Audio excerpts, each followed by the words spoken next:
30 minute के बाद प्रधानमंत्री नरेंद्र मोदी बड़ा ऐलान करने वाले हैं। थोड़ी देर में पीएम ये बड़ा ऐलान करेंगे। सिर्फ ठीक 30 मिनट के बाद ऐसी जानकारी मिल रही है कि प्रधानमंत्री नरेंद्र मोदी एक बड़ा ऐलान करने वाले हैं। सबकी नजरें इस बात पर टिकी हुई हैं कि आखिर क्या बड़ा ऐलान प्रधानमंत्री नरेंद्र मोदी करने वाले हैं। अब से 30 मिनट बाद प्रधानमंत्री ये ऐलान करेंगे। आज सीएए का नोटिफिकेशन भी आ सकता है, लेकिन उससे पहले कुछ देर में प्रधानमंत्री नरेंद्र मोदी के संबोधन को अब सब बेसब्री से सुनना चाहेंगे। 30 मिनट के बाद प्रधानमंत्री नरेंद्र मोदी का यह संबोधन होगा। क्या कहेंगे प्रधानमंत्री नरेंद्र मोदी संबोधन के दौरान, ये जानने के लिए इस वक्त सभी उत्सुक हैं। प्रधानमंत्री नरेंद्र मोदी ने जब इस तरह से कोई भी बड़ा ऐलान किया है, बड़ा संबोधन किया है, तो कोई बड़ा फैसला, कोई बड़ी दिशा दिखाने की कोशिश की है। और अब अगले 30 मिनट के बाद प्रधानमंत्री नरेंद्र मोदी क्या कहने वाले हैं, ये हर कोई सुनना चाहेगा। हमारे साथ TV9 भारतवर्ष के पॉलिटिकल एडिटर अमोद राय जुड़ गए हैं। अमोद, क्या प्रधानमंत्री कह सकते हैं, क्या उसके बारे में कोई और जानकारी मिल रही है, क्योंकि 30 मिनट के बाद प्रधानमंत्री का ये अहम संबोधन होना है? बिल्कुल, देखिए अभी तक तो कुछ नहीं बताया जा रहा है कि प्रधानमंत्री क्या बोल सकते हैं।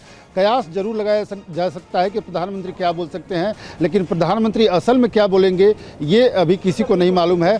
चूँकि आज ये जानकारी दी जा रही है, ये जानकारी मिली है कि सीएए का नोटिफिकेशन आज से हो सकता है और ये देर शाम किया जाने की संभावना था। लेकिन उससे पहले, अभी थोड़ी देर पहले ये बताया गया कि प्रधानमंत्री खुद राष्ट्र के सामने आज एक वक्तव्य जारी करेंगे। अब 25 मिनट और बचा हुआ है।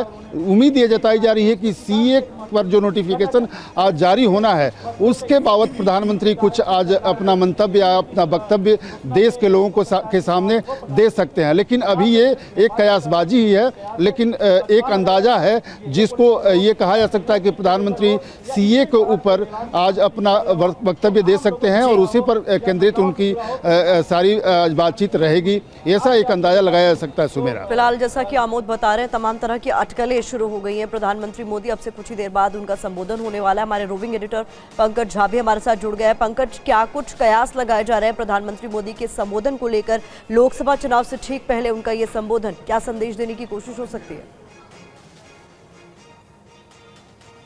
देखिए, एक अनुमान भर है और केंद्रीय गृह मंत्रालय देश के उन राज्यों से लगातार संपर्क में है जहां दिसंबर 2019 में संसद से सीए के पास होने के बाद जबरदस्त हंगामा हुआ था और कई लोगों की जान गई थी। यूपी भी उनमें से एक राज्य है जहां 19 दिसंबर को करीब 21 लोगों की मौत हो गई थी। कानपुर, मेरठ, लखनऊ में इतने जबरदस्त प्रदर्शन हुए थे सीए के खिलाफ। तो केंद्रीय गृह मंत्रालय ने यूपी के मुख्य सचिव और डीजीपी से भी बात की है। तो ऐसी संभावना जताई जा रही है कि संसद से जो पास हुआ था 2019 में और राष्ट्रपति से मंजूरी मिलने के 6 महीने के बाद अंदर में उसके गाइडलाइंस जारी होने चाहिए थे, लगातार उसको एक्सटेंशन लिया जाता रहा है। केंद्रीय गृह मंत्री अमित शाह और केंद्रीय गृह राज्य मंत्री प्रामाणिक भी इस बात को लेकर कहते रहे हैं कि चुनाव आचार संहिता लगने से पहले सीए के जो रूल्स हैं वो नोटिफाई हो सकते हैं। तो ऐसी संभावना जताई जा रही है कि आज ये मुमकिन है प्रधानमंत्री इस बात का ऐलान कर सकते हैं और उसी को देखते हुए भी यूपी में खास तौर से तैयारी की गई है। सभी जिलों के एसपी, डीएम इन सबको 1 फरवरी को बुलाकर ही अलर्ट पर रहने को कहा गया था। बिल्कुल, तमाम प्रशासनिक अधिकारियों को यूपी में भी अलर्ट किया गया और वो खबर भी TV9 भारतवर्ष ने आपको दिखाई। और अब ये जानकारी मिल रही है कि थोड़ी देर में प्रधानमंत्री नरेंद्र मोदी देश के सामने एक वक्तव्य रखेंगे और एक बड़ा ऐलान करेंगे। वो क्या होगा उस पर सबकी नजरें होंगी। हमारे तमाम संवाददाता, तमाम सहयोगी इस वक्त हमारे साथ जुड़े हुए हैं। आनंद प्रकाश पांडे भी हमारे साथ मौजूद हैं और कुमार विक्रांत भी हमारे साथ जुड़ रहे हैं। कुमार, संसद से पारित हुए सीएए को, नागरिकता संशोधन अधिनियम को 5 साल हो चुके हैं और ऐसे में यह खबर सामने आती है कि आज ही मुमकिन है नोटिफिकेशन जारी हो जाए और दूसरी तरफ प्रधानमंत्री नरेंद्र मोदी के संबोधन की खबर। दोनों को जोड़कर देखा जाए। जो निश्चित तौर पर जिस तरीके से दो बातें सामने आ रही हैं तो दोनों को जोड़कर ही देखा जाना चाहिए। और जहां तक सीए की बात है तो कांग्रेस पार्टी के जो महासचिव हैं मीडिया के जयराम रमेश, उनसे हमारी बात हुई है। उनका कहना है कि जब घोषणा हो जाएगी तब वो अपना पक्ष रखेंगे, लेकिन फिलहाल वो यही कह सकते हैं कि 5 साल या 4 साल पहले जब कानून बन गया तो सरकार के लोग सिर्फ बयानबाजी इतने दिनों तक करते आए और चुनाव में वो ध्रुवीकरण करना चाहते हैं, इसलिए अब जाकर सीए का मुद्दा लेकर के आ रहे हैं। सीए की अधिसूचना अब क्यों जारी हो रही है? 4 साल से क्या कर रहे थे? क्या सिर्फ चुनावी ध्रुवीकरण करने की कोशिश है सरकार की? तो सवाल खड़े करने को तैयार है विपक्षी दल, लेकिन इंतजार कर रहे हैं कि अधिसूचना जारी हो। देखिए, पूरे देश में प्रधानमंत्री के इस भाषण को लेकर, इस बयान को लेकर चर्चाएं गर्म हैं। हमारे साथ हमारे लगातार सहयोगी जुड़े हुए हैं, लेकिन सबसे बड़ी बात यह कि अब जो काउंटडाउन है प्रधानमंत्री के उस वक्तव्य का, वो लगातार कम होता हुआ जा रहा है। आधे घंटे का वक्त अब कम हो गया है। सीधे हम रुक कर लेते हैं आनंद प्रकाश पांडे का। आनंद, फिलहाल ये कहा जा रहा है कि सीए के नोटिफिकेशन को लेकर कोई बड़ा वक्तव्य प्रधानमंत्री की तरफ से जारी हो सकता है। ये काउंटडाउन कितने वक्त का और है बचा हुआ है और कितनी देर में प्रधानमंत्री इनमें क्या क्या बातें कह सकते हैं, जिसको लेकर लगातार कयास गर्म है? जी बिल्कुल, सीए को लेकर नोटिफिकेशन बताया जा रहा है कि आज देर रात जारी किया जा सकता है गृह मंत्रालय की तरफ से। और कल से जो पोर्टल है, जो गृह मंत्रालय ने जो पोर्टल एक तैयार किया है जिसपे जिसको भी भारत की नागरिकता चाहिए होगी वो अप्लाई कर सकता है। और रही बात प्रधानमंत्री के एड्रेस की, जब भी कोई ऐसा मामला होता है जो पूरे देश को जो इम्पैक्ट करता है तो ऐसे मामलों में खुद प्रधानमंत्री सामने आकर उसको समझाते हैं, लोगों को बताते हैं, क्योंकि लोगों का भरोसा प्रधानमंत्री पर होता है। और अगर हम ये कहें कि सीए को लेकर प्रधानमंत्री कुछ कहेंगे तो इसमें ये बात इंपॉर्टेंट है कि सीए को लेकर देश में तरह तरह की अफवाहें फैलाने की और गलतफहमियां पैदा करने की कोशिश की गई है। एक पॉलिटिकल पार्टी ने लगातार एक अभियान चलाया था, देश भर में अलग अलग जगह प्रदर्शन भी हुए थे 2-3 साल पहले, और ये कहा गया था ये कानून जो लाया जा रहा है ये मुसलमानों की जो नागरिकता वो छीनने के लाया जा रहा है, जबकि इसमें ऐसा कुछ कानून में ऐसा कुछ है नहीं, बल्कि ये तो जो अल्पसंख्यक हैं जो बांग्लादेश पाकिस्तान में रहते हैं वो हिंदू हैं और उनको अगर नागरिकता चाहिए तो, और जो 6 साल से भारत में रह रहे हैं तो ये उनके लिए है। तो ऐसे में प्रधानमंत्री अपनी बात ये समझा सकते हैं कि ये जो कानून जो नोटिफाई किया जा रहा है, जो रूल्स नोटिफाई किए जा रहे हैं वो इससे किसी की नागरिकता नहीं जाएगी और बल्कि इससे तो नागरिकता मिलेगी। तो ऐसी जो अफवाहें हैं, जो दुष्प्रचार है, उसको प्रधानमंत्री संभव है कि अपने संबोधन के जरिए लोगों को समझाए। खासतौर से असम और जो बांग्लादेश के बॉर्डर से जुड़े हुए जो हिस्से हैं वहाँ पे हिंदू, जो असम के जो हिंदू हैं उनके मन में भी ये डर है कि अगर ये कानून आता है तो अगर बांग्लादेश से हिंदू आते हैं भारत में, उनको नागरिकता मिल जाती है तो जो वहाँ के असम के जो हिंदू हैं उनके अधिकारों पर कहीं ना कहीं एक तरह से डाका डाला जाएगा, या उनके जो कुछ अधिकार है वो उसमें बांट दिए जाएंगे, या फिर जो चीज़ अभी उनके लिए अवेलेबल है उसमें ज़्यादा लोग आ गए तो उसको बांटना पड़ जाएगा उनको अपने हिस्से से। तो ऐसे कुछ जो भ्रांतियाँ हैं, इस अफवाह है, इसको प्रधानमंत्री अपने संबोधन के जरिए दूर कर सकते हैं। क्योंकि प्रधानमंत्री जब कुछ भी कहते हैं, आपको याद होगा नोटबंदी हो, ऐसे कई मौके, कोरोना का मामला हो, जब तमाम तरह की अफवाहें थी, लोगों के मन में डर था, शक था, तो प्रधानमंत्री खुद सामने आकर उन्होंने जनता से बातचीत की थी, संबोधित किया था, और उसमें काफ़ी चीज़ें जो काफ़ी हद तक चीज़ें जो सही हो गई थी। तो ऐसे में अगर प्रधानमंत्री जब खुद कहेंगे, सीए को लेकर अगर बताएंगे तो लोगों के मन में जाहिर तौर पे अगर शक है, सुबह है, कोई भ्रांति है तो दूर होगी। जी आनंद, जाहिर सी बात है प्रधानमंत्री नरेंद्र मोदी जो संबोधन करने वाले हैं वो पूरे देश के लिए संबोधन होगा, और ऐसे समय में तब जबकि चुनाव ठीक सामने हैं और चुनाव की तारीखें जल्दी उनका ऐलान होने वाला है, ऐसे में जब प्रधानमंत्री को संबोधन करने वाले हैं वो हर कोई सुनना चाहेगा। वो सीधे तौर पर देश की जनता को संबोधित करेंगे। क्या सीएए का मुद्दा ही होगा जिस पर वो तमाम जो अटकलें या तमाम जो भ्रांतियां फैलाई गई हैं उन्हें सीधे एड्रेस करने की कोशिश करेंगे? लेकिन इस बीच आपको ये सुनवाते हैं कि गृह मंत्री अमित शाह ने TV9 के सत्ता सम्मेलन में सीएए को लेकर क्या कहा था, क्योंकि अब यही अटकलें लगाई जा रही हैं कि प्रधानमंत्री सीएए के बारे में बात कर सकते हैं अब से कुछ देर के बाद। गांधी, जवाहरलाल नेहरू और सरदार पटेल का वादा था हमारे आसपास के देशों से रिलीजियस माइनॉरिटी को नागरिकता देने था, पूरा नहीं होता था। तुष्टीकरण की राजनीति कांग्रेस को रोकती थी, हमने सीएए का फैसला किया। हमारे साथ अमोद राय भी लगातार बने हुए हैं। अमोद, देखिए 2024 का चुनाव बस ठीक सामने है, उससे ठीक पहले हमने आपको सुनवाया भी, अपने दर्शकों को सुनवाया कि सीए को लेकर क्या अमित शाह ने कहा है, बीजेपी का क्या रुख रहा है सीए को लेकर, वो भी जग जाहिर है। ऐसे में प्रधानमंत्री के संबोधन को लेकर जब ये कयास लगाए जा रहे हैं कि वो सीए को लेकर कुछ कह सकते हैं, तो क्या पार्टी लाइन हो सकती है? क्या वो इसको लेकर बातें सामने रख सकते हैं? कौन से वो बिंदु हैं जिसे वो जरूर छूना चाहेंगे अगर यही वो मुद्दा है जिस पर वो अपनी बात रखेंगे? देखिए, प्रधानमंत्री अगर सीएए को लेकर बात करेंगे आज, तो उसमें सबसे महत्वपूर्ण बात यह होगी कि जो भ्रांतियां सीएए को लेकर पिछली बार फैलाया गया था 2019 दिसंबर में जब इसको पास कराया गया था, उसके बाद देश के कई जगह पर माहौल ख़राब होने लगा था, लोग सड़कों पे आए थे, आगजनी हुई थी, लंबे लंबे धरने प्रदर्शन हुए थे।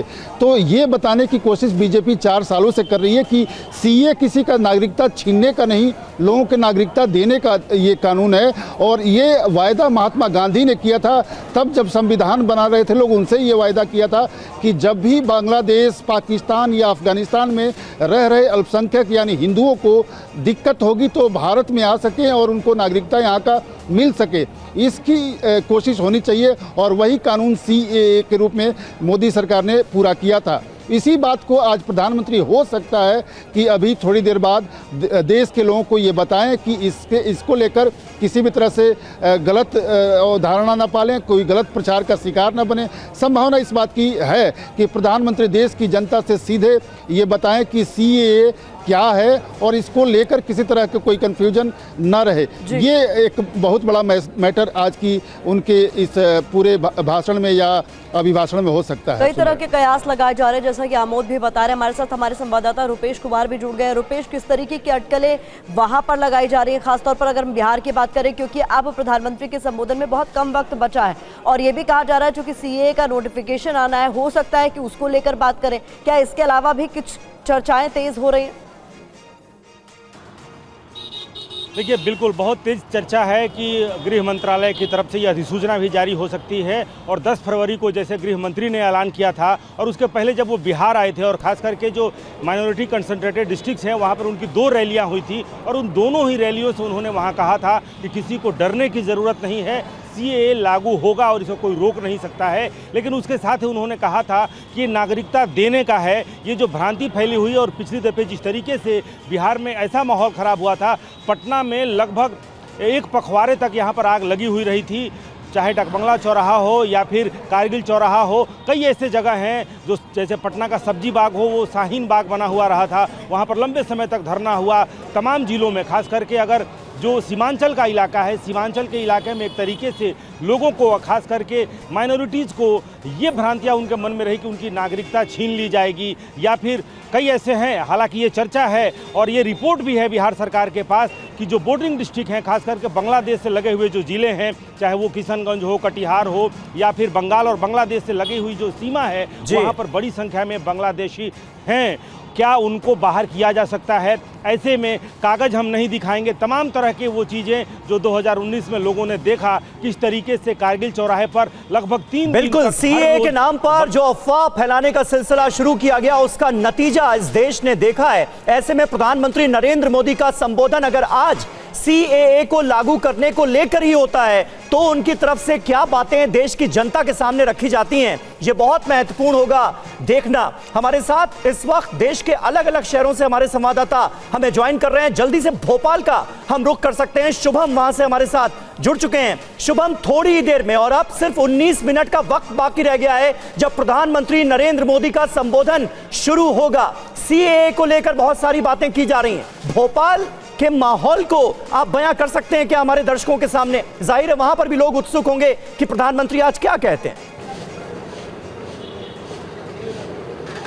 देखिए, जब से ही ये मुद्दा चर्चा में आया उसके बाद से तरह तरह की चीज़ें होने लगी। भोपाल में कुछ मुस्लिम बस्तियों में भी हम जब गए थे उस समय एक अलग सा माहौल दिखाई दे रहा था। हालांकि धीरे धीरे चीज़ें बदलने लगी, लोगों को स्पष्ट होने लगा कि जो चीज़ें हो रही है, वरना शुरुआत में जो खबर आई थी उसमें तो एक तरह से यही बताया जा रहा था या ये भ्रम फैलाया जा रहा था कि यहाँ से मुसलमानों को जो है वो बाहर कर दिया जाएगा। मगर अब जब हम मुस्लिम लोगों से ख़ास तौर पर बात करते हैं तो अब वो सारी चीज़ें नहीं रह गई है। धीरे धीरे वो भी समझे। प्रधानमंत्री नरेंद्र मोदी भी जब भोपाल आए थे आज से 4-5 महीने पहले, तब उन्होंने भी तमाम मुद्दों को लेकर बातचीत की थी। ट्रिपल तलाक को लेकर बातचीत की थी और एनआरसी को लेकर बातचीत की थी और ये कहा था कि भ्रम फैलाने का जो है वो काम कांग्रेस पार्टी के द्वारा किया जा रहा है। तो ऐसे में वो सारी चीज़ें जो शुरुआत में सीए और एनआरसी आया तब जो माहौल भोपाल में भी बना था, खासतौर पर मुस्लिम बस्तियों में या मध्य प्रदेश के अलग अलग इलाकों में, अब वो चीज़ें नहीं रही है। लोग धीरे धीरे सारी चीज़ों को CAA NRC को समझे हैं।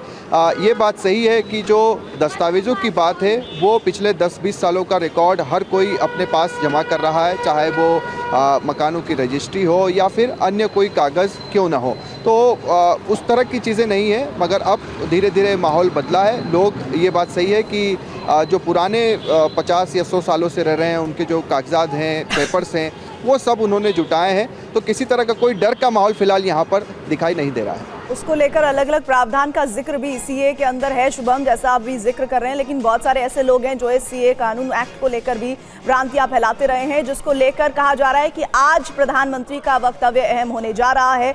और इस बीच TV9 भारतवर्ष के सत्ता सम्मेलन में असदुद्दीन ओवैसी पहुंचे थे। CAA को लेकर उन्होंने क्या कहा था, आइए आपको सुनवाते हैं।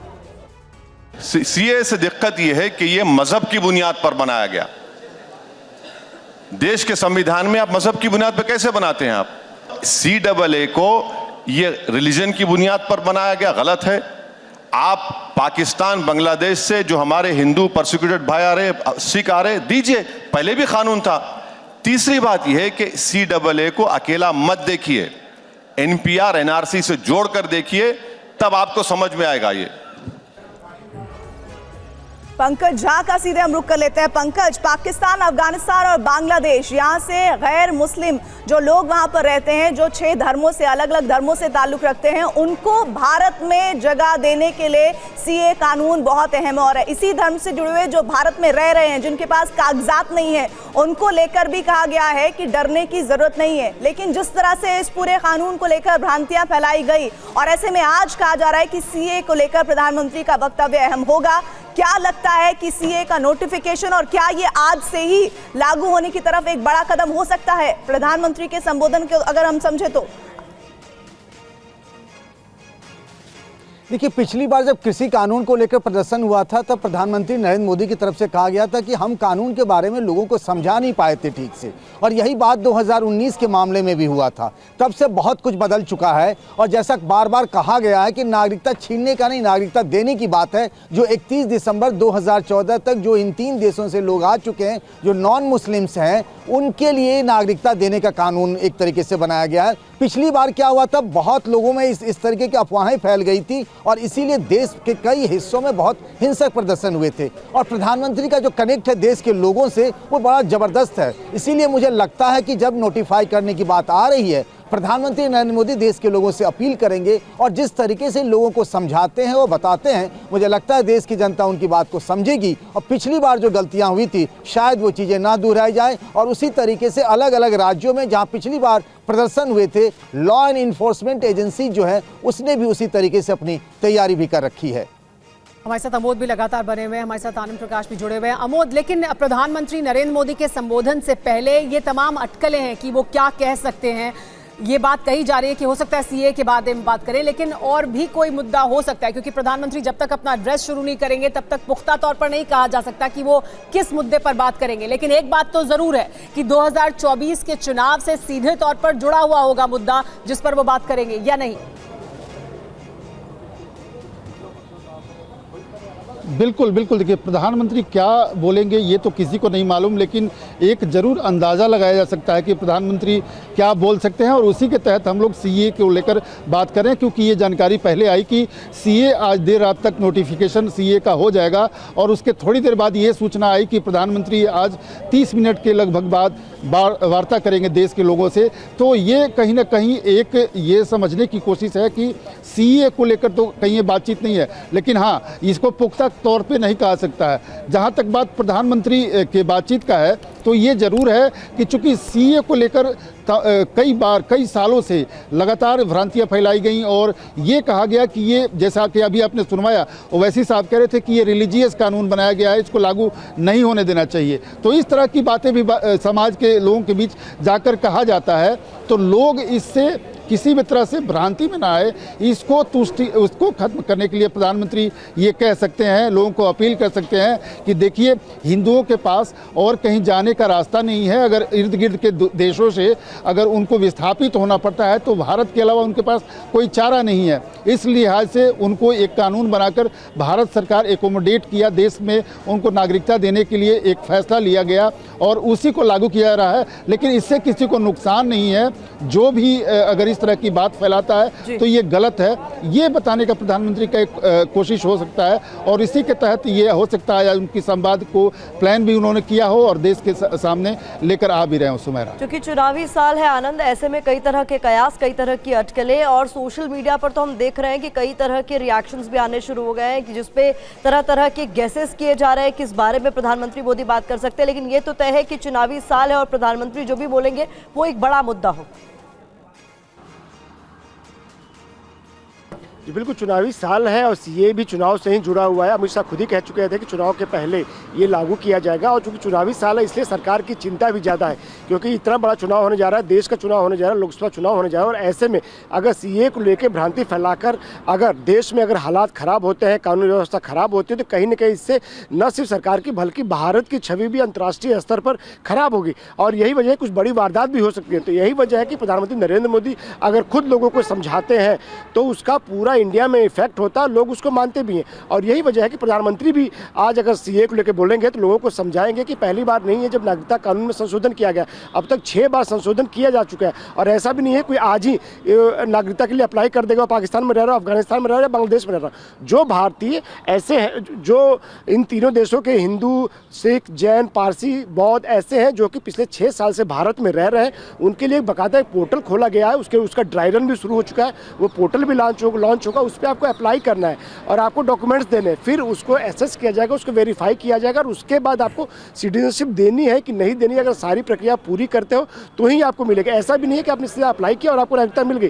तो तमाम बातें प्रधानमंत्री जो है वो लोगों को समझाएंगे कि जो भी भ्रांतियाँ फैलाई जा रही है कि नागरिकता चली जाएगी या कल को कोई भी पूरा पाकिस्तान के लोग यहाँ उठ के चले आएंगे और अगर वो अभी जाते हैं तो जो यहाँ के हिंदू है, खासतौर जो बॉर्डरिंग स्टेट्स के हिंदू हैं या जैन है या सिख है, उनके जो अपने अधिकार है उस पर कुछ कमी हो जाएगी या उनके जो रिसोर्सेज है उसको शेयर किया जाएगा। तो इन तमाम बातों को लेकर प्रधानमंत्री जरूर समझाएंगे। चुनावी साल है इससे चिंता भी ज्यादा है और प्रधानमंत्री की जिम्मेदारी भी ज्यादा है। बिल्कुल बिल्कुल सही बात है। कुमार विक्रांत हमारे साथ मौजूद हैं। 2019 में जब यह कानून पास किया गया और जिस तरह से प्रोटेस्ट का सिलसिला शुरू हुआ, ऑपोजिशन पार्टीज पर भी ये आरोप लगे कुमार विक्रांत कि कहीं ना कहीं लोगों में भ्रांति फैलाई जा रही है। बार बार इस मुद्दे को उठाया गया कि 6 रिलीजन्स का आपने जिक्र कर दिया जिनको यहाँ की नागरिकता देंगे, जो पड़ोसी मुल्क में रहते हैं। अगर उनके ऊपर कोई रिलीजियस प्रोसिक्यूशन हो रहा है, उनको प्रताड़ित किया जा रहा है धर्म के नाम पर, तो सवाल यही उठाए गए कि भाई इसमें मुसलमानों को क्यों शामिल नहीं किया गया। सरकार ने कहा कि ऑलरेडी वो मुस्लिम देश हैं, अगर धर्म के नाम पर प्रताड़ना हो रही है तो वहां के माइनॉरिटीज पर हो रही है, इसलिए हमने ये प्रावधान रखा गया। क्या आपको लग रहा है कि वो सारी भ्रांतियां, वो सारे भ्रम जो फैलाए गए और जिसका नतीजा हमें सड़कों पर देखने को मिला वो अब दूर हो चुके हैं? और क्या जो ऑपोजिशन पार्टीज हैं वो भी अब सीए के नोटिफिकेशन को वैसे नहीं लेंगी जैसा कि पहले लेती हैं अगर ये होता तो? देखिए, विपक्षी पार्टियों में सबसे बड़ी पार्टी कांग्रेस पार्टी है, उसका वो लगातार ये कहना है कि चुनाव के करीब आने पर क्यों ये किया जा रहा है, क्योंकि 4-4.5 साल पहले जब कानून बन चुका है तो इतने सालों से सरकार सो रही थी क्या? सरकार ने तब क्यों नहीं ये सूचना जारी की, तब क्यों नहीं नियम बनाए? लेकिन अहम बात यह है कि आपने असद ओवैसी का भी बयान सुना, ममता बनर्जी का बयान सुना, तो निश्चित तौर पर विपक्ष में कई ऐसे दल हैं जो इसको लेकर के बयानबाजी करेंगे और निश्चित तौर पर कम से कम कांग्रेस की ये चिंता है, क्योंकि बार बार वो कह रही है कि सीए आए, 4 सालों में क्यों नहीं आया, इतने दिन में क्यों नहीं आया, चुनावी स्टंट है, इसकी टाइमिंग पर जरूर सवाल है। लेकिन सीए को लेकर सीधे तौर पर कांग्रेस तो कुछ नहीं कह रही, लेकिन ओवैसी, ममता बनर्जी जैसे दल लगातार बयानबाजी करते आए हैं और निश्चित तौर पर जब वो बयानबाजी करेंगे तो सरकार को या बीजेपी को एक मौका मिलेगा इसको ध्रुवीकरण करने का। ये डर कांग्रेस को सता रहा है। तो निश्चित तौर पर जब प्रधानमंत्री बोलेंगे वो अपनी तरफ से सारी बातों को समझाएंगे, जैसे उन्होंने नोटबंदी में समझाया, कोरोना में समझाया, ऐसे ही अगर वो सीए को मुद्दे पर लेकर बात कि करेंगे प्रधानमंत्री तो का वो वक्तव्य हो समझाएंगे। सकता है, लेकिन आमोद आपका रुख करती हूँ, क्या ये मुद्दा भी हो सकता है कि पेट्रोल की कीमतों पर बात हो सकती है, किसानों से जुड़े हुए एमएसपी के मसले पर भी बात होने की संभावना है? प्रधानमंत्री का वो वक्तव्य इस पर भी इशारा कर रहा है, क्या इस तरह के संकेत मिल रहे हैं? देखिए, पेट्रोल पर लेकर कोई बात तो नहीं सामने आ रहा। किसानों के मुद्दे पर भी फिलहाल किसान उस तरह से उग्र नहीं है या उस तरह से आंदोलित नहीं है जिससे ऐसे 10-15 दिन पहले थे। तो ये दोनों कयास भी अभी नहीं लगाया जा रहा है। लेकिन हाँ, ये जरूर है, प्रधानमंत्री क्या बोलेंगे ये नहीं अंदाज़ा लगाया जा सकता, ये नहीं कहा जा सकता कि वो क्या बोलेंगे, अंदाज़ा ही लगाया जा सकता है। और वैसे में प्रधानमंत्री का आज का जो राष्ट्र के नाम संबोधन एक तरह से कहे हैं, तो उसको अगर चारों तरफ से हम समझने की कोशिश करें तो ये हो सकता है कि चूंकि चुनाव में जाने की लगभग तिथि नज़दीक आ रही है, घोषणा अगले 10 दिन के अंदर कभी भी हो सकता है, तो प्रधानमंत्री कोई के मन के अंदर कोई ऐसी बात हो जिसको घोषित करना चाहते हो, बताना चाहते हो, जिससे आम जनता सीधा प्रभावित होने वाला हो, तो अन्य कोई बात भी हो सकती है। लेकिन ये फौरी तौर पे लग रहा है कि आज चूंकि सीए की बात हो रही है, सीए लागू के नोटिफिकेशन को लागू करने की बात हो रही है, तो सारा जो एक कयास है कहीं ना कहीं वहीं जाकर रुकता है। और लग रहा है कि प्रधानमंत्री देश के लोगों को, राष्ट्र के लोगों को समझाएंगे और थोड़ी एक अभिभावक के तौर पे उनको बताने की कोशिश करेंगे कि सीए आखिर है क्या और इसको सरकार क्यों लाई और इससे किसी को नुकसान नहीं है, समाज में जो समरसता है वो कैसे बना रह सकता है। इन सब विषयों पर वो ज़्यादा चांस है कि बोल सकते हैं। और इसके अलावा कोई अन्य विषय को अभी समझ में नहीं आ रहा है कि प्रधानमंत्री बोल सकते हैं। चूँकि चुनाव में अब जाना है उनको, चुनाव में राष्ट्र जाने वाला है 10 दिन के बाद, तो वैसे में कोई ना कोई घोषणा ऐसी जरूर है जो सबसे जुड़ी हुई है, हमसे जुड़ी हुई है, आपसे जुड़ी हुई है। सुमेरा जी, अमोद, और सीए एक बड़ा मुद्दा है, कोर इशू है बीजेपी के लिए, सरकार के लिए, और इस वजह से उसकी तरफ इशारा बार बार किया जा रहा है कि वो हो सकता है कि उसके बारे में प्रधानमंत्री बात करें। लेकिन समय भी आपको बता दें, आप लगातार TV9 भारतवर्ष के साथ बने रहें, क्योंकि ठीक 6 मिनट के बाद लगभग प्रधानमंत्री नरेंद्र मोदी ये बड़ा राष्ट्र के नाम संबोधन करेंगे। क्या प्रधानमंत्री कहने वाले हैं ये हम सब और पूरा देश सुनना चाहेगा, क्योंकि वो सीधे तौर पर देश को संबोधित करेंगे, नागरिकों को देश के संबोधित करेंगे। क्या वो कहते हैं ये सब जानने में बहुत दिलचस्पी रखते हैं हमारे साथ। लेकिन इस बीच शुभम जुड़े हुए हैं, जो भोपाल से हमारे साथ जुड़े हैं। शुभम का रुख करते हैं, उनके साथ कुछ आम लोग भी मौजूद हैं। शुभम, अगर आप उनसे बात करें, इस वक्त देश की जनता क्या सोच रही है, उन्हें क्या लगता है कि प्रधानमंत्री क्या कहने वाले हैं या वो क्या कह सकते हैं, अगर आप उनसे सीधे तौर पर बात करें? बिल्कुल सीधे भोपाल के लोगों से ही बातचीत करते हैं, आपसे बात करते हैं। आप बताइए, प्रधानमंत्री 6 मिनट के बाद देश के नाम संबोधन रखने वाले हैं, क्या मुद्दे हो सकते हैं, क्या सीए हो सकता है, और अगर होगा तो क्या राय आपकी? देखिए, माननीय प्रधानमंत्री जी जब भी एक घोषणा करते हैं तो वो घोषणा देश हित में होती है। नरेंद्र मोदी जी अगर बोल रहे हैं तो व्यक्ति के मन में एक उत्साह रहता है, हिंदुस्तानियों के मन में एक उत्साह रहता है कि अब माननीय प्रधानमंत्री जी कुछ घोषणा करेंगे और वो घोषणा देश हित में होगी। चाहे उन्होंने थालियां बजवाई हों कोरोना काल में, और चाहे लॉकडाउन की घोषणा। सीए को लेकर आप क्या सोचते हैं? सीए जो आ रहा है उसका पहले ही अमित शाह जी ने बोल चुके थे कि हम चुनाव के पहले उसकी घोषणा करेंगे और लागू करेंगे। स्वागत योग्य निर्णय, एक विधान, एक प्रधान और एक निशान ही इस हिंदुस्तान में चलना चाहिए। माननीय नरेंद्र मोदी जी का हम हार्दिक स्वागत करते हैं। बड़ा कंफ्यूजन हुआ नागरिकता लेने और देने की बात जो लगातार नागरिकता छीनने का नहीं है सीए, नागरिकता देने का सीए है। लेकिन समझदार जो व्यक्ति होगा, वो सब पढ़ा लिखा अगर व्यक्ति होगा तो उसको। आप बताइए, आप क्या सोचते हैं सीए को? सीए जो लागू किया है वो बहुत अच्छे, और हम इस निर्णय का स्वागत करते हैं। माननीय प्रधानमंत्री जी ने जो निर्णय दिया है सीए लागू होना चाहिए, वो होना चाहिए हमारे देश में, ये जनता हित के लिए है। फिलहाल इंतजार कर रहे हैं आप लोग भी प्रधानमंत्री को सुनने के? बिल्कुल बिल्कुल, हम लोग सभी, हम क्या पूरा देश जो इस समय टीवी के पास बैठ गया जाके, और आप लोगों के चैनल के माध्यम से सिर्फ इंतजार कर रहा है कि कह रहे हैं कि वो प्रधानमंत्री मोदी को सुनना जरूर चाहेंगे। लेकिन अभी फिलहाल तमाम तरह की अटकलें ही चल रही। एक बार फिर से मैं रुपेश का रुख करना चाहूंगी। रुपेश, वहां पर किस तरीके की हलचल है? अगर हम खासतौर पर बिहार की बात करें, आपने कहा था सीए का प्रभाव जब उसकी चर्चा ही शुरू हुई थी तो साफ तौर पर वो बिहार में देखने को मिला था। कई और मुद्दों की भी चर्चा हो रही है जिस पर प्रधानमंत्री मोदी आज बात कर सकते हैं। देखिए बिल्कुल कई मुद्दों पर प्रधानमंत्री मोदी बात कर सकते हैं और ये जाहिर सी बात है कि प्रधानमंत्री चाहे वो डिमोनेटाइजेशन का मामला हो या उसके बाद जब भी देश को संबोधित करते हैं कुछ ना कुछ अहम मसला होता है। लेकिन जिस तरीके से प्रशासनिक तैयारियां अगर देखें तो डीजीपी के स्तर से और पुलिस मुख्यालय के स्तर पर अंदर खाने जो सूचना थी, जाहिर सी बात है प्रशासन को जरूर कुछ ना कुछ सूचना रही होगी। इस वजह से कई बैठकें भी हुई हैं, कई तैयारियां भी हुई हैं, जिलों के स्तर पर भी तैयारियां की गई हैं। खास करके सीमांचल के इलाके के लिए अलग निर्देश जारी किए गए थे, वहां की भी बैठकें हुई हैं। और बिहार के मुख्यमंत्री नीतीश कुमार अपना विदेश दौरा 2 दिन पहले रद्द करके और पहुँच गए। इसका मतलब है कि पहले ये कयास लगाए गए कि सीट शेयरिंग का मसला हो सकता है, लेकिन अगर प्रधानमंत्री CAA NRC को लेकर कुछ अभी नोटिफिकेशन जारी होने या उसके पहले कुछ बयानात आते हैं या वो कोई फैसला सुनाते हैं तो जाहिर सी बात है बिहार सबसे ज़्यादा, चूँकि 2019 में सबसे ज़्यादा जलने वाला प्रदेश बिहार रहा था और राजधानी पटना लगभग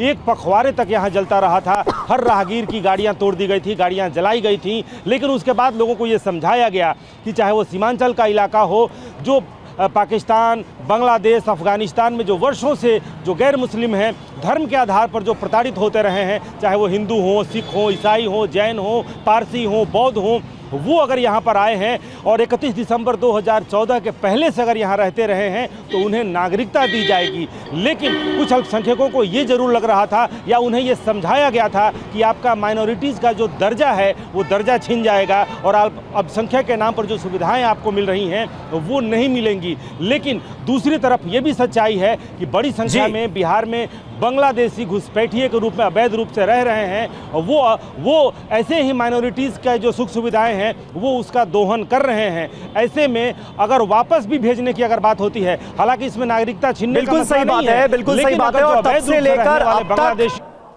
बहुत माहौल में परिवर्तन आ चुका है। सीधे तौर पर अगर हम CAA का जिक्र करें, बहुत सारी भ्रांतियां, बहुत सारे भ्रम दूर हो चुके हैं उन लोगों के भी जो कि सड़कों पर उतरकर प्रोटेस्ट कर रहे थे। लेकिन CAA की बात तो हम इसलिए कर रहे हैं क्योंकि आज ये खबर सामने आई कि आज रात नोटिफिकेशन जारी हो सकता है। फिर उसके बाद ये खबर आती है कि प्रधानमंत्री नरेंद्र मोदी का संबोधन होने जा रहा है। और देखिए नीचे TV9 भारतवर्ष की स्क्रीन पर आपको नजर आ रहा है, काउंटडाउन चला रखा है हमने। सिर्फ 1 मिनट 16 सेकंड का वक्त अब बाकी रह गया है जब प्रधानमंत्री नरेंद्र मोदी देश से मुखातिब होंगे और वो क्या बड़ा ऐलान करते हैं ये तस्वीर साफ होगी। जब तक प्रधानमंत्री नरेंद्र मोदी का संबोधन नहीं शुरू हो जाता तब तक पुख्ता तौर पर यह नहीं कहा जा सकता कि वो क्या ऐलान करने वाले हैं। CAA को लेकर ऐलान होगा, पेट्रोल डीजल की कीमतों को लेकर ऐलान होगा, किसानों को लेकर तो कहीं कोई बड़ा ऐलान नहीं हो जाएगा। ये सवाल ही रहेंगे तब तक जब तक प्रधानमंत्री का संबोधन शुरू नहीं हो जाता।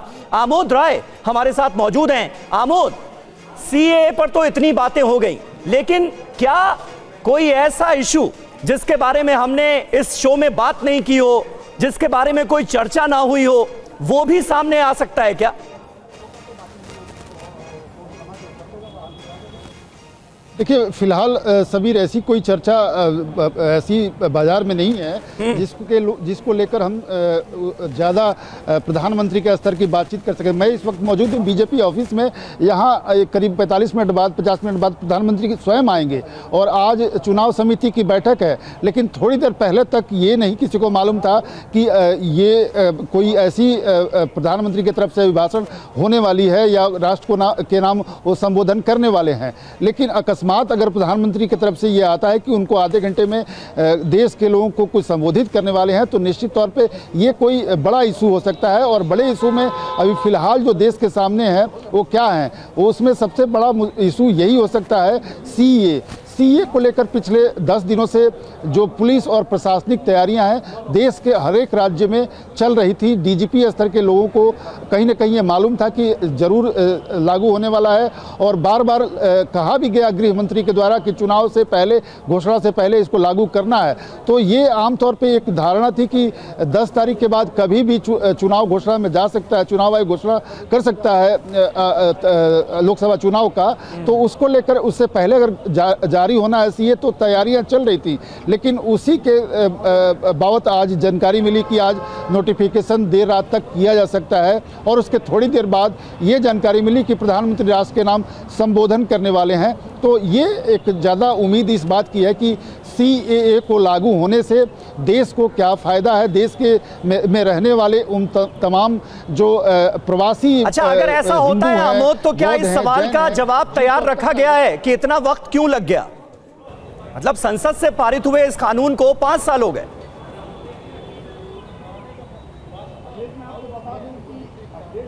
जैसे ये लागू होगा नोटिफिकेशन, उसके बाद ये प्रश्न जरूर किया जाएगा बीजेपी और तमाम सरकार में बैठे हुए लोगों से। जो आप प्रश्न कर रहे हैं वो प्रश्न को उनको सामना करना पड़ेगा, उसका जवाब भी उनको देना पड़ेगा। लेकिन मैंने थोड़ी देर पहले अभी बीजेपी के राष्ट्रीय प्रवक्ता से जब बात किया तो वो इस बात पे खुशी जता रहे थे और फक्र कर रहे थे कि जैसा कि गृह मंत्री ने कहा था कि लोकसभा चुनाव से पहले इसको लागू किया जाएगा, तो लागू किया जा रहा है, ये फक्र की बात है। उन्होंने ये भी कहा कि वक्त हो गया है और अब एक बार फिर से चुनावों का समय है और चुनाव से ऐन वक्त पहले ऐलान होना है तारीखों का, और उससे पहले अब ये कहा जा रहा है कि CAA लागू हो सकता है और इसी के संबंध में प्रधानमंत्री का बड़ा बयान भी हो सकता है। इसको लेकर कयासगढ़ में अब कुछ ही मिनटों का फासला बचा है जब प्रधानमंत्री सामने आएंगे और ये पता चलेगा कि आखिर किस मसले पर वो अपनी बात देश के नाम रखना चाहते हैं। वो कौन सा मुद्दा है जिसको लेकर प्रधानमंत्री सीधे अपने देश के नागरिकों से बातचीत करना चाहते हैं। उनके लिए जो लगातार कहा जा रहा था कि मुख्य तौर पर क्या वो CAA का मसला हो सकता है। कुमार विक्रांत हमारे साथ जुड़े हुए हैं। कुमार विक्रांत, CAA को लेकर बहुत ज़्यादा चर्चाओं का बाजार गर्म है, लेकिन ये बताइए कि अगर प्रधानमंत्री का बयान, प्रधानमंत्री का भाषण CAA की तरफ ही होता है तो CAA के नोटिफिकेशन के बाद, ये लागू होने के बाद क्या क्या बदल जाएगा? और वो लोग जो लगातार ये कहते रहे हैं कि CAA देश के लिए ठीक नहीं है, देश के नागरिकों के लिए ठीक नहीं है, उनको किस तरह से एक बड़ा जवाब भी मिल सकता है इस कानून के लागू होने के बाद? जी देखिए, निश्चित तौर पर 2024 के लोकसभा चुनावों को लेकर के इस पर चर्चा जोरों पर होगी। सरकार के सामने चुनौती होगी कि वो बेहतर तरीके से अपना पक्ष रखे और विपक्षी दलों के सामने चुनौती होगी कि वो इसके ज़रिए ध्रुवीकरण ना होने दे। और लेकिन कांग्रेस जैसे जो बड़े विपक्षी दल हैं उनको चिंता है कि जब ओवैसी जैसे लोग इस मामले को उठाएंगे तो ऐसे में जो सरकार जिस राजनीतिक हित के तहत, जो कांग्रेस का आरोप है कि राजनीतिक हित के तहत 4 साल से नहीं चुनावी वक्त में इसको लागू करने की कोशिश कर रही है, या टाइमिंग जो है अधिसूचना जारी करने की वो चुनावी है, तो ऐसे में इससे ध्रुवीकरण ना होने पाए, इससे निपटना बड़ी चुनौती होगी इंडिया गठबंधन के दलों के लिए। और सरकार के सामने चुनौती होगी कि कैसे वो इसको स्मूथली, अच्छी तरीके से, बेहतर तरीके से लोगों को समझा सके और आगे बढ़ सके। तो निश्चित तौर पर 2024 के लिए ये एक बड़ा चुनावी मुद्दा होने जा रहा है अगर प्रधानमंत्री इसी मुद्दे पर बात करते हैं तो। जी हाँ, यही अब सब जानना चाहते हैं बस, क्योंकि अब से कुछ देर में, यानी किसी भी समय प्रधानमंत्री नरेंद्र मोदी का यह संबोधन शुरू होगा।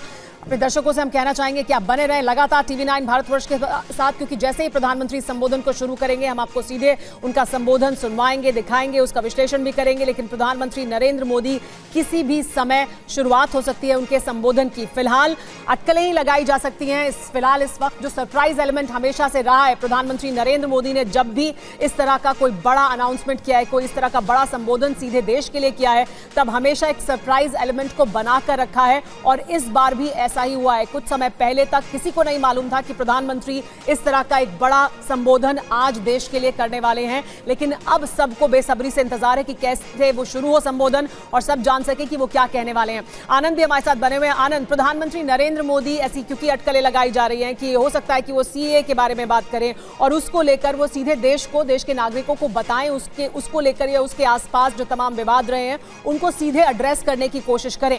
लेकिन अगर हम CAA की बात करें तो वो कितना बड़ा और कोर इशू है बीजेपी के लिए, कितना बड़ा और अहम मुद्दा है, क्योंकि इससे पहले हमने सुनवाया कि कैसे TV9 भारतवर्ष के सत्ता सम्मेलन में खुद गृह मंत्री अमित शाह ने कहा था कि वो बहुत जरूरी है, बहुत अहम है बीजेपी के लिए। ये लगातार कहा जा रहा था कि चुनाव की तारीखों के ऐलान से पहले इसको लागू करने की कोशिश की जाएगी। तो कितना बड़ा और कोर इशू है, कितना प्रभावित करता है बीजेपी की राजनीति को? जी देखिए, प्रधानमंत्री का ट्वीट भी आ गया है। प्रधानमंत्री जो है आज जो बोलने जा रहे हैं वो DRDO का एक बड़ा अचीवमेंट है, उसको लेकर प्रधानमंत्री बोलने जा रहे हैं। उसको प्रधानमंत्री ने ट्वीट भी किया है। हम आपको चाहेंगे कि वो ट्वीट जो है वो आप हमारे दर्शकों को दिखलाएं। उस ट्वीट में प्रधानमंत्री ने साफ तौर पे लिखा है कि वो DRDO के जो साइंटिस्ट हैं उनके जो अचीवमेंट को लेके खासे उत्साहित हैं। और साथ ही साथ उन्होंने ये भी कहा है कि जो DRDO के साइंटिस्ट ने मिशन दिव्यास्त्र, ये एक पहला ऐसा फ्लाइट टेस्ट है जो कि भारत में जिसको डेवलप किया गया है और ये अग्नि मिसाइल को अपने साथ ले जा सकता है। और साथ ही साथ वो टारगेटेड री एंट्री, यानी कि आप मिसाइल अग्नि मिसाइल से हिट करके वापस अग्नि मिसाइल वापस आ सकती है। तो ये जो DRDO के साइंटिस्ट है उसको लेकर प्रधानमंत्री ने एक ट्वीट किया है। हम चाहेंगे कि आप अपने दर्शकों को दिखाइए। और उस ट्वीट में PM ने लिखा है कि proud of our DRDO scientist for mission Divyastra, the first flight test of indigenously developed Agni 5 missile with multiple independently targetable re-entry vehicle technology। यानी कि ये ऐसा सिस्टम डेवलप किया है जो कि अपने टारगेट को हिट करके फिर वापस भी आ जाएगी अग्नि 5 मिसाइल। तो ये एक बड़ा अचीवमेंट है DRDO की तरफ से जाहिर तौर पर, जिसको लेके प्रधानमंत्री अपने इस संबोधन में बोल सकते हैं। जी हाँ, तो अब देखिए तस्वीर साफ हो गई है और लगातार यही कहा जा रहा था कि प्रधानमंत्री नरेंद्र मोदी जब देश को संबोधित करते हैं तो वो सरप्राइज एलिमेंट को हमेशा बनाकर रखा जा रहा था और ये हमेशा से वो करते रहे। तो मिशन दिव्यास्त्र के लिए DRDO को बधाई दी है और उसी के बारे में बात कर सकते हैं। Proud of our DRDO scientist for mission Divyastra, the first flight test of indigenously developed Agni 5 missile with multiple independently targetable re-entry vehicle technology। यानी एक नई जो टेक्नोलॉजी है उसको इंडिजिनसली यानी देश में ही विकसित किया गया है और इसको लेकर उन्होंने कहा है कि ये एक बहुत ही गर्व का क्षण है। अमोल राय जी, देखिए ये लगातार हम बात कर रहे थे कि जो प्रधानमंत्री का संबोधन होता है उसमें आमतौर पर हमेशा वो सरप्राइज एलिमेंट को बनाकर रखा जाता है और प्रधानमंत्री नरेंद्र मोदी अब स्थिति साफ हो रही है कि वो इस मुद्दे पर बात करने वाले हैं, यानी देश को बताने वाले हैं और ये जो गर्व का क्षण है इसको साझा करने वाले हैं। बिल्कुल, देखिए DRDO की सफलता के बारे में अभी जो प्रधानमंत्री ने ट्वीट किया है और इंडिजीनियस एक टेक्नोलॉजी है और बड़ी उसमें सफलता मानी जा रही है, क्योंकि अगर टारगेट हिट करके वापस आने वाली जो क्षमता है ये बहुत कम देशों के पास, साइंटिस्टों के पास ये क्षमता है और भारत अगर उसमें आगे बढ़ा है और आज उसको पाया है तो हो सकता है कि प्रधानमंत्री इसी मुद्दे को लेकर आज राष्ट्र को संबोधित करें। और जो अब तक हम लोग ये चर्चा कर रहे थे कि CA पर प्रधानमंत्री बोल सकते हैं, हो सकता है लेकिन यहाँ पर एक सवाल है, इस ट्वीट को देखने के बाद भी ये सवाल उठ रहा है कि क्या प्रधानमंत्री नरेंद्र मोदी का संबोधन इसी से जुड़ा होगा या फिर कोई और मुद्दा होगा? क्या ये PMO की तरफ से क्लियर किया गया है कि DRDO के मसले पर ही प्रधानमंत्री नरेंद्र मोदी का आज का संबोधन भी होने जा रहा है?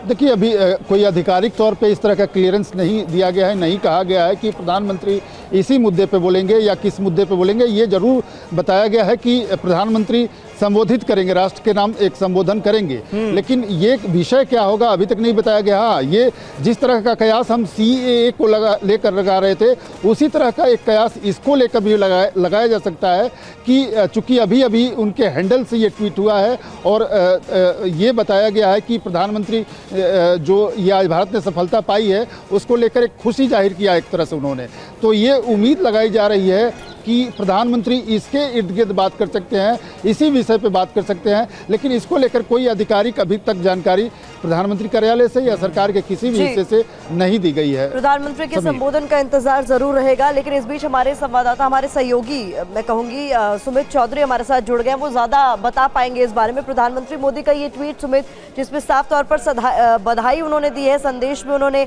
मिशन दिव्यास्त्र के लिए DRDO के वैज्ञानिकों पर गर्व है, ये तमाम बातें कही हैं, इसको लेकर आप क्या कुछ जानकारी दे पाएंगे? सुमित, देखिए बिल्कुल, देखिए सबसे इंपॉर्टेंट बात यह कि अग्नि 5 के कई ट्रायल हो चुके हैं, लेकिन अभी उसके एक्सटेंटिव वर्जन का यानी उसकी जो रेंज है उसको बढ़ाने के लिए लगातार उसके ट्रायल चल रहे थे, पूरी तरीके से इंडिजीनियस। और खास बात यह भी कि अगर अग्नि 5 के सफल परीक्षण को लेकर प्रधानमंत्री मोदी इस तरीके से ट्वीट करते हैं तो उसके सीधे मायने ये भी है कि भारत की क्षमताओं में किस तरीके से इजाफा होगा। मैं आपको यह भी बता दूं कि कल प्रधानमंत्री मोदी पोखरण भी जाने वाले हैं, जहां पर वो ट्रायल सर्विस का एक बड़ी एक्सरसाइज भारत शक्ति को देखेंगे, जो उनकी जो ड्रिल है उनको देखेंगे। पहली बार ट्राई सर्विस का जो पूरी फोर्सेस हैं वो एक तरीके की एक्सरसाइज करेंगे, लेकिन उससे पहले प्रधानमंत्री मोदी का अग्नि 5 को लेकर यह ऐलान कि उसका सफल परीक्षण किया गया, और ये भी इंपॉर्टेंट है कि कई मल्टीपल उसके आप कह सकते हैं कि उसके परीक्षण किए गए। ये एक लैंड बेस्ड न्यूक्लियर मिसाइल भी आप इसे कह सकते हैं, 5000 से 7000 की इसकी रेंज है। सबसे खास बात यह कि ये इंटरकॉन्टिनेंटल बैलिस्टिक मिसाइल है, और यह भी इंपॉर्टेंट है कि अगर अग्नि 5 के परीक्षण डीआरडीओ की मदद से और हमारी एजेंसीज की मदद से किए जाते हैं तो ये भारत की शक्ति का एक तरीके से आप कह सकते हैं कि एक रिफ्लेक्शन है जो पूरी दुनिया देखेगी, क्योंकि अग्नि 5 के कहा जाता है कि एक ऐसा मिसाइल मिशन है जिसके पूरा हो जाने के बाद भारत की मिसाइल पावर को एक और नई शक्ति मिलेगी। अग्नि के कई वर्जन्स हैं, अग्नि के कई वर्जन है, अग्नि 1 से लेकर अग्नि 5 तक। जो अग्नि 5 है वो लेटेस्ट वर्जन, और इसकी एक्सटेंडेड रेंज जो है वो करीबन 7000 से 8000 किलोमीटर है। न्यूक्लियर कैपेबल है, न्यूक्लियर वॉरहेड को ले जा सकती है, इंटरकॉन्टिनेंटल बैलिस्टिक मिसाइल भी है। और इंपॉर्टेंट ये है कि भारत के पास अगर ऐसी क्षमता है और इसको लगातार भारत दर्शाता है तो दुनिया भर में भारत का जो वजूद है या भारत की जो रक्षा क्षेत्र में जो स्थिति है ये उसको और ज्यादा मजबूत करेगा। बिल्कुल। और सुमित, खास तौर पर अगर ये मिशन दिव्यास्त्र के बारे में आप हमारे दर्शकों को बता पाएं, क्योंकि ये सुनने में ही हम सभी भारतीयों का सीना गर्व से चौड़ा कर देता है कि हम ऐसी तकनीक से लैस मिसाइलों को मारने में सक्षम हैं अब, जो कि अपने टारगेट को हिट करें और फिर वापस भी आ जाए। ये MIRV तकनीक जिसका जिक्र हो रहा है, ये क्या है? देखिए, ये वो टेक्निक है जिसमें खासतौर पर ऐसी मिसाइल का परीक्षण सटीक तरीके से सही जगहों पर एक्यूरेसी के साथ अटैक कर सकती है, पिन पॉइंटेड लोकेशंस पे अटैक कर सकती है। और खास बात ये मैं आपको बता रहा था कि ना सिर्फ इनकी एक्सटेंडेड रेंज बल्कि इनकी कैपेबिलिटीज को और बढ़ाना, यानी इनके वॉरहेड्स की वेट को बढ़ाना, इसके अलावा ये भी कि ये किस मारक क्षमता के साथ जा सकती हैं, वॉरहेड्स कितना ले जा सकते हैं, ये सारी चीजें हैं जो इस समय सबसे इंपॉर्टेंट। हालांकि अभी इनिशियली ये बताया गया है कि इसका सफल परीक्षण हुआ है, लेकिन अभी और डिटेल आनी बाकी है, और ये भी कि आने वाले वक्त में इस पर किस तरीके से काम किया जा रहा है ये भी और डिटेल आनी बाकी है। समेत सुमित, MIRV टेक्नोलॉजी पर कितने वक्त से काम चल रहा था और ये भारत के लिए कितना गर्व भरा लम्हा है जिसको हम सेलिब्रेट कर रहे हैं प्रधानमंत्री के ट्वीट के बाद? देखिए, बिल्कुल इस पर बहुत लंबे समय से काम चल रहा है, और ये भी मैं आपको बता दूं कि अग्नि 5 का भी परीक्षण बहुत दिनों पहले एक बार किया गया था, जिसमें उसके एक्सटेंडेड रेंज के बारे में भी बातचीत की गई थी। कहा गया था कि ये और ज्यादा इसको एक्यूरेट बनाया जा सके, और वेट के साथ में और एक्यूरेसी के साथ में इसकी स्पीड को और कम किया जा सके। तो ये सारे जो इस पे पैरामीटर्स पे काम चल रहा था, लेकिन इंपॉर्टेंट ये है कि एक बार फिर से अग्नि 5 के सफल परीक्षण को लेकर, इसकी तकनीक को लेकर जो इजाफा उसको लेकर एक बड़ा ऐलान किया गया है प्रधानमंत्री मोदी द्वारा। और ये भी देखिए कि DRDO यानी जो हमारी खुद की एजेंसीज हैं जो लगातार इस पर काम कर रही थी, और इसके अलावा जो दूसरे एजेंसीज हैं जो इसके साथ काम कर रही हैं, क्योंकि स्ट्रेटेजिक कमांड जिसको हम कहते हैं कि जिसके पास सारी ऐसी मिसाइल्स की पावर रहती है, एक अलग से कमांड, ये उसके दायरे में आता है। और इंपॉर्टेंट ये है कि इंटरकॉन्टिनेंटल बैलिस्टिक मिसाइल यानी इसकी रेंज में करीबन 7 से 8000 किलोमीटर का एरिया आता है। यानी आप मानिए कि कई ऐसे मुल्क जो लगातार भारत को समंदर में, जमीन पर चुनौती देते आते हैं, वो भी इसकी पूरी जद में आते हैं।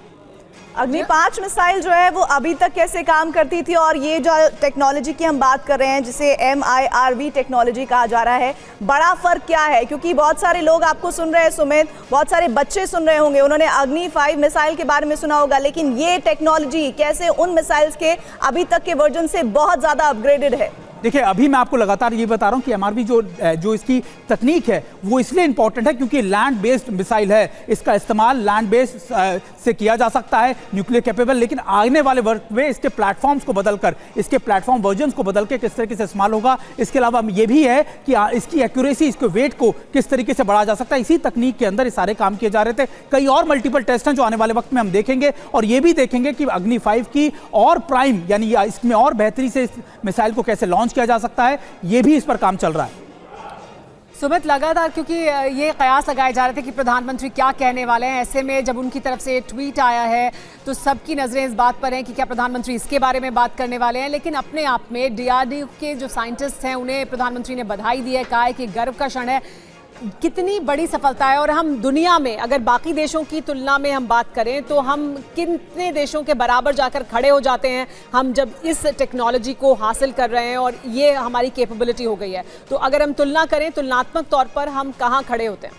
देखिए बहुत चुनिंदा देश हैं, 4 से 5 देश ही हैं मुश्किल से जिनके पास ये टेक्नोलॉजी है, जिसमें अमेरिका भी है, चीन भी है, रशिया के भी कह सकते हैं, भारत भी है। तो ये चुनिंदा देशों में भारत शामिल है। लेकिन सबसे मैं आपको बता रहा हूँ कि भारत अपने खुद की आप कह सकते हैं कि मिसाइल चीज़ों को करना, उनकी परीक्षण करना, इंडिजीनियस उनको डेवलप करना, उनकी टेक्नोलॉजीज को ड्राइव करना। आपको याद होगा इससे पहले ब्रह्मोस के लैंड वर्जन हो, एयर वर्जन हो, या फिर आप उसके नेवल वर्जन को भी इंट्रोड्यूस किया गया। और अभी इंपॉर्टेंट यह है कि जब आप अग्नि की बात करते हैं, देखिए तस्वीरें भी हम अपने दर्शकों को दिखा रहे हैं कि कैसे फाइल फुटेज की कैसे इसका इस्तेमाल किया गया। और इंपॉर्टेंट यह है कि आने वाले वक्त में ऐसी मिसाइल का इस्तेमाल भारत की स्ट्रैटेजिक कमांड अपनी देश की सुरक्षा के लिए कर सकती है। यहां तक कि ये ट्रांसफर ऑफ टेक्नोलॉजी भारत के डिफेंस सेक्टर को बूस्ट करने के लिए भी हो सकती है। जी, सारी चीजें बहुत अहम है।